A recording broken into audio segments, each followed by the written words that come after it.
आखिर ये जीव है क्या? एक माटी का पुतला ही तो है। जरा सा तेज बुखार आ जाए घबराने लगते हैं, चोट लग जाए घबराने लगते हैं, हाय मरे हाय मरे हाय मरे। ये माटी का पुतला है। और ये माटी का पुतला किससे बना? क्षति जल पावक गगन समीरा, पंच रचित यह अधम शरीरा। ये पृथ्वी आकाश वायु जल और वायु अग्नि, ये पांच तत्वों से मिलकर के मनुष्य का शरीर बना। मरने के बाद मिट्टी मिट्टी में मिल जाती है, आकाश आकाश में मिलता है, पृथ्वी पृथ्वी में मिल जाती है, वायु वायु में मिल जाती है, अग्नि अग्नि में मिल जाती है। बचा क्या? मरने के बाद ये पुतला तो वैसा ही रहता है ना, कोई बदलता है क्या? बोलने की सामर्थ्य नहीं रहती, समझने की पहचानने की शक्ति नहीं होती। अलग अलग अलग अलग जो पंच रचित है, जो पंच रत्नों से जो बना हुआ शरीर है, ये पांचों धातुएं निकल करके अपने अपने जगह में जाकर के मिल जाती हैं। कि मानो मेरा कहना नहीं तो पछताएगा, ये माटी का खिलौना माटी में मिल जाए। अभी भी समझ लो, जब जागो तभी सवेरा प्रतीत होता है, महसूस होता है। अगर मान लो आप दिन में सो रहे हैं ना, तो गहरी निद्रा के बाद जब आंखें खुलती हैं, कोई जगाता है तो लगता है कि हम अभी तो रात है, और सोएं और सोएं और सोएं। जब जागो तभी सवेरा महसूस होता है कि अभी प्रभात हो गई, सुबह हो गई। महादेव कण कण में विद्यमान हैं, हर जगह हर घड़ी हर पल तेरे साथ हैं। हर पल जहां महसूस करो वहीं तुझे महादेव नजर आएगा। ये पर्वत महादेव का ही रूप है। ये शिवलिंगाकार हैं, आप देखते हो ना, पहाड़ का जो पृष्ठ होता है ऊंचा उस शिखर के जैसा होता है, ये शिवलिंगाकार होता है पर्वत। प्रणाम करना चाहिए। आपको पर्वत मिले ना, कहीं शिखर मिले तो प्रणाम करिए। शिव महापुराण की कथा कहती है कि शिखर दर्शनम पाप, शिखर दर्शनम पाप नाशनम।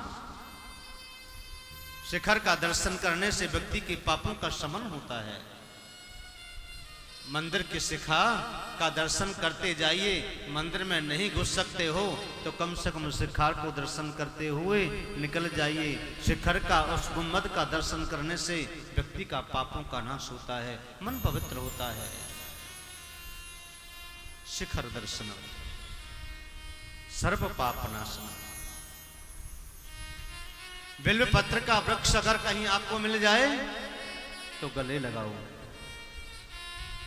जैसे माँ और बेटी गले लगते हैं, पिता और पुत्री गले लगते हैं, वैसे ही पहले तो गले मिलने की प्रथा थी। जब बेटी विदा हुआ करती थी ना, तो गले लग करके रोती थी बेचारी, मैं अब जा रही हूं। अब वो प्रथा नहीं रही।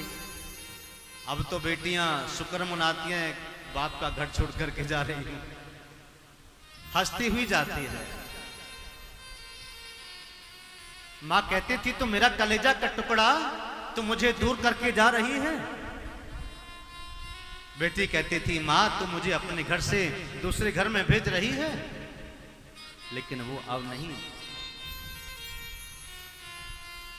महादेव के वृक्ष को प्रणाम करिए, गले लगाइए, मिलिए और अपने जो कुछ कहना है महादेव के एक पत्ता या बिलपत्र की टहनी लेकर के उसको अपने सामने रख करके आंखें बंद करके अपने मन की बात कह देना। महादेव जरूर सुनेंगे। टहनी टहनी में महादेव ने विद्यमान है। और महादेव को बिल्व पत्र का जो वृक्ष है ये प्रिय क्यों है? जैसे तुलसी सालिग्राम को विष्णु जी को प्रिय है, वैसे ही महादेव को बिल्व पत्र प्रिय है। मलयाचल पर्वत पर जब मां भगवती पराम्बा ध्यान समाधि में बैठी थी, ध्यान समाधि के बाद जब उनकी आंखें खुली, भाव के अश्रु टपक पड़े और वही मलयाचल पर्वत पर यह बिल्व पत्र का वृक्ष उत्पन्न हो गया। महादेव ने कहा, हे देवी, ये आपकी आंखों के अश्रु हैं, ये मुझे बहुत प्रिय हैं। आपके ध्यान समाधि के हैं। ध्यान समाधि में जब ध्यान व्यक्ति लगाता है तो उसमें अपने इष्ट का स्वरूप में विद्यमान रहता है। जब अश्रु बंधु भाव के निकलते हैं तो वह बहुत मूल्यवान होता है। भाव के अश्रु, भाव का आंसू जब आपका गिरता है तो वह कैसा होता है?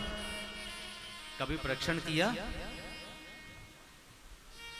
एक भाव का अश्रु बिंदु होता है और एक दुख का अश्रु बिंदु होता है, दोनों में अंतर है। भगवान की पूजा का भाव का जो अश्रु बिंदु है वह ठंडा होता है। परीक्षण करना, जब आप पूजा कर रहे हो, अपने इष्ट की उपासना कर रहे हो, उपासना करते करते करते करते आपके अश्रु भाव के बिंदु पुष्प के रूप में जब चढ़ जाएं तो आप समझ लेना कि आज मेरे गोविंद को मेरा भाव का पुष्प अश्रु बिंदु के सहारे चढ़ गया। आप पुष्प चढ़ाते हो ना भगवान को, आपके पास पुष्प नहीं है, 16 प्रकार की पूजन सामग्री उपलब्ध नहीं है, तो कोई बात नहीं चलेगा, केवल आप भाव के अश्रु चढ़ा देना, भगवान स्वीकार कर लेंगे।